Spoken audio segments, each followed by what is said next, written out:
C'est des meilleurs joueurs que moi.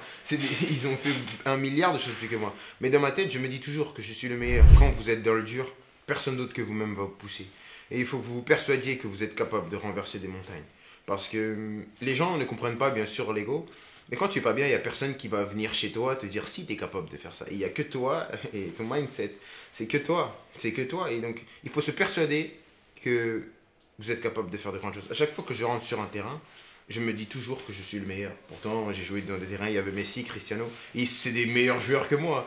Ils ont fait un milliard de choses plus que moi. Mais dans ma tête, je me dis toujours que je suis le meilleur. Parce que comme ça, tu te donnes pas de limite et tu essayes de donner le meilleur de toi-même. Donc c'est... Après, bien sûr que parfois les gens comprennent pas parce que... Peut-être aussi, je pense qu'il y a pas, il y a cette barrière qui est créée par rapport à ce sujet-là où on n'explique pas vraiment ce que c'est l'ego. Pour les gens, l'ego, c'est juste pas donner un penalty à un copain ou avoir un meilleur salaire que le joueur de l'équipe rivale. Non, c'est pas que ça. C'est aussi dans la préparation. C'est quelque chose de personnel. Voilà, se surpasser, c'est bien au-delà que seulement ce truc superficiel de dire oui, l'ego, moi je. Mais je pense qu'il y a pas mal de choses à dire sur ça. On va en gagner une deuxième. On va en gagner une deuxième parce que tu t'es dit que voilà, ça peut être qu'un bagage supplémentaire pour ton voyage. Voilà, normalement une Coupe du Monde c'est l'aboutissement d'une carrière. C'est quelque chose que tu fais, que tu travailles en club, tu as des années en club et tu arrives vers 27, 28, voilà, c'est la Coupe du Monde où tu es à ton apogée. Moi j'ai eu la chance de tout de suite me mettre dans le bain et de la gagner à 19 ans. Je pense que ça va me servir quand il y aura d'autres épreuves et bien sûr que l'ambition c'est de gagner une deuxième parce qu'on a un pays où on a un vivier incroyable et ce serait, je pense, se limiter que de se dire que voilà, on en a gagné une, on peut attendre 20 ans pour gagner la deuxième. Moi, c'était pas l'objectif d'une vie. C'était une étape monumentale. Faut pas minimiser une Coupe du Monde, mais ça restait une étape et j'ai toujours dit que j'ai jamais voulu me limiter.